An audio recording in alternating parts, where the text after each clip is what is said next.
Hello, everyone. This is Lisa from Hearing Loss Pathfinder. And today I wanted to kind of look into a question that sometimes is thrown at me. What is it like to have a cochlear implant? What is it like? And I just say, well, it feels kind of normal to me. And it's true. Once you've had something for a while, it becomes normal. Kind of like wearing glasses. At the beginning it might be a little woozy, a little different, but then it becomes just part of you. And that's a cochlear implant. It just becomes part of you. It becomes part of your normal day-to-day life.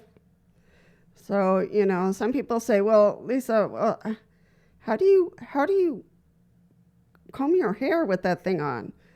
Because that's what it looks like. And so I just let them know the implant itself is underneath the skin. It's resting on the skull. That's it. So the surgeon just opens the back part of your ear and threads it through the cochlea, and then the implant itself gets, it's resting on the skull. And they make a little bed for it. They scrape the skull a little bit, and then they just put it in there so it's not sliding around. And then they close out. So it takes a little bit to heal, and it can be a little painful because the scalp itself has a lot of nerves. So, but, it took me a few weeks. But it feels normal. I have no pain. I have no irritation, nothing. So underneath the skin, for the implant back here, it has a magnet so that this magnet on the processor can stick and connect, obviously, because you want this to connect to the internal part. So I can brush my hair. I just have to take this off. So, and then when I'm done, I just stick it on there and away I go. So you don't shower with the processor, or you take them off, and you shower normal, you brush your hair normal. So I know that it's like, what is it like? What do you hear? And it's like, I hear pretty normal, and I'll tell you why. The brain is a marvelous mechanism of the human being. And, if you can't walk, they give you a prosthetic. If you can't see, well, there's even prosthetics for that now. If you lose a tooth, they can make you another one. So this is kind of a similar way in which the brain says, oh, once the implant is turned on, the brain starts receiving signals, and it's not quite sure what's going on. And it'll listen and try to figure out. It's like, okay, so it takes a little bit for the brain to figure it out and translate those signals into what we knew as voices, as door closings, as, so it will gradually translate those signals into daily life, what we always knew.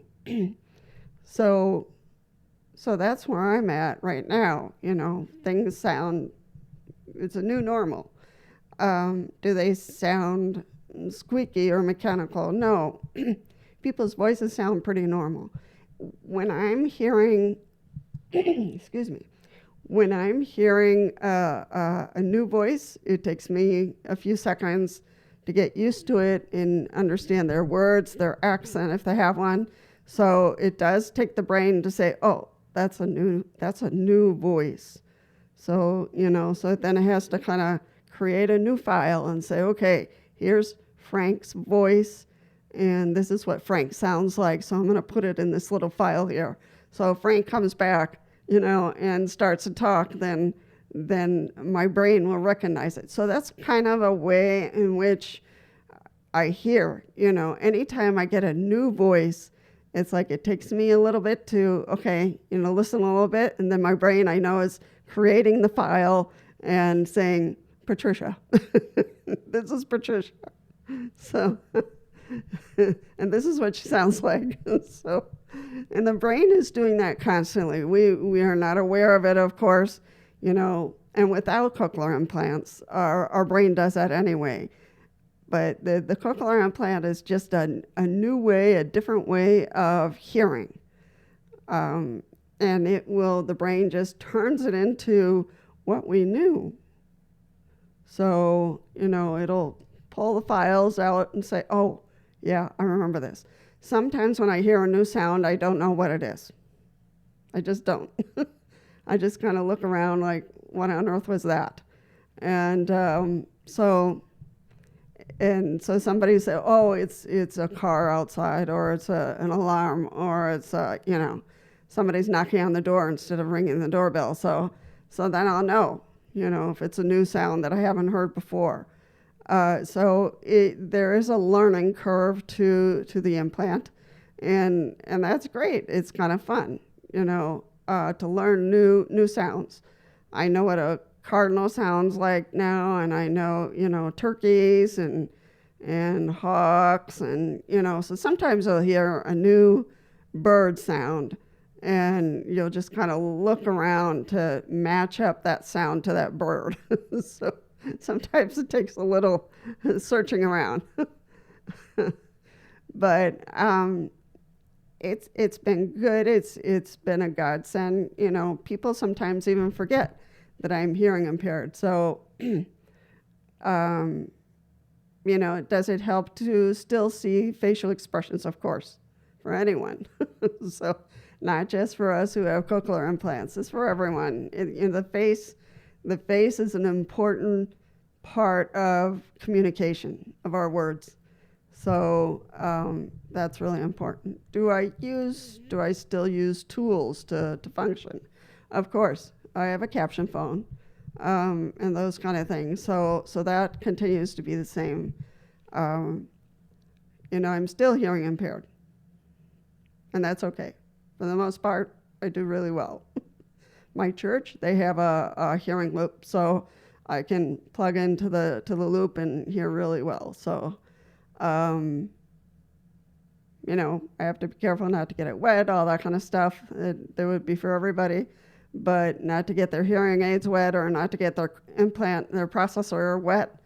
That doesn't bother me. I mean, the rewards are greater than the sacrifices. And some of the sacrifices are like, I have to remember to charge the batteries every night. So I put them in, I charge them. I have a little pile of batteries, the ones that are charged, I put them in a little case, and I know all those batteries are recharged. And I can grab them and go. So you do have to get into new routines to make sure you recharge the batteries, that you wipe them down, you clean them up a little bit every month, that you have a scheduled appointment at least once a year with your cochlear implant audiologist, that you are ready for, to update your implants at least every 5 years. Get it fine-tuned or get a new one, or wherever you're at. To have follow-up appointments if something is not quite right, so my audiologist is always there and says, if you continue to struggle, you have questions, you can email me, you can message me anytime. So you really need to be in contact with an audiologist, and that's just part of life. Sometimes I see patients who don't connect with their audiologist, and they continue to struggle. I can't hear these sounds, or these sounds don't sound right to me. They sound too low, or they sound too high pitched, or I'm getting static, or whatever it might be. And they just leave it that way. They complain, but they leave it that way. And you always have to be proactive, because the cochlear implant, you want to maximize you want to maximize it. So, if something's not quite right and you're not comfortable with the sound or the quality of the sound, it's really important to go back to that audiologist and say, hey, it's sounding like high pitched, or I'm getting this, or I'm getting that. So really to be open to doing those follow-ups, because the audiologist can help you. And if they can't quite, get it to that clarity, then there's always audiologists from the company where you bought it that will also, they have advocates and they'll come in and help the audiologist kind of fine tune things so that it sounds its best to you, that it sounds at its best. And, my right ear is a little problematic. I usually hear kind of like the voices sound like a little grainy, a little growly. I describe it as a growly. So the audiologist knows now, I think, that she needs to turn it, add some more high-pitched sounds. So we'll see. We're doing it gradually. I have some nerve sensitivity on that side, so we'll continue to fine-tune it. But that's part of the life of having any kind of implant. You have to be aware and make sure that things feel right, feel okay, feel comfortable with it. And if it doesn't, these implants are not cheap. Even though the insurance company covers them, and maybe you had a secondary that covered the rest, but they're expensive. The insurance company had to purchase this thing. And they're expensive. Any implant is very expensive. So you want to maximize it. And that's the reason why I say maximize it, to the best of your ability. Take the time out to, do follow-ups. And, if something's irritating you, even if it's just maybe not the implant, but you have a lot of wax or your ear doesn't feel right or whatever, call the audiologist. She'll hook you up with someone who can take care of that too. So, our ears, our eyes, any part of our body needs to be taken care of. And my ears were probably crappy from day one. So, so when I got older, it just got worse. So yeah, with the implants, I live a very normal life, and I just have to adapt to, oh, it's raining today. Okay, make sure I don't get wet if I have to go out. Or take off my processors, so they don't get wet, put them in a plastic bag, and then I'll put them back on when I get to the doctor. So it's just, it's nothing earth-shattering is what I want to say. The processor is light enough. It doesn't bother me.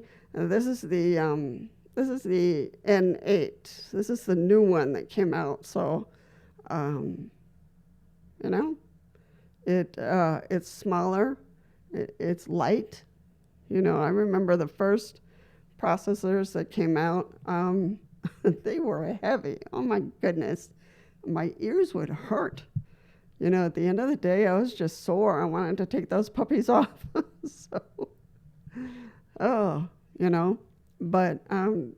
these are much lighter. They're getting smaller, so it's awesome. I can't think for any reason that I wouldn't wear them. I do take them off like once a day to kind of take a break. So I think that's important because it is electrical stimulation to the hearing nerve. So some people say, can you sleep with them? And I say, no, you shouldn't sleep with them. You shouldn't sleep with your hearing aids on either, because the ear needs a break. Your brain needs a break. Your brain can't shut down with the processor working, so because it's constantly stimulating that hearing nerve. So you really need to take it off to be able to sleep and get the rest you need. So people with hearing loss, we do need a little bit more energy to function because we're still hearing impaired. So really your night's sleep is important, and it's important to take off the processor. So I have heard of some people sleep with it on. I don't know how they can. Somehow my brain knows it's still there, it's still working, and as long as I have it on, I don't sleep. So once I take it off, then, then I can sleep, then I can relax. So maybe I'm a little bit more sensitive than other people, but my brain won't shut down until that processor is off. So my brain will say, get off already. Let's go to sleep. So those are the basics. It feels like just normal life. So I wouldn't worry about anything that, would be earth-shattering, because there isn't. Once you heal, once you're using it every day, once you get comfortable, once you've done your follow-ups, life just continues as normal. So, but if you have any other questions about the processor and what it's like to have a cochlear implant, just let me know. Just put a post down below and I'll be happy to answer it. All right. Lisa out.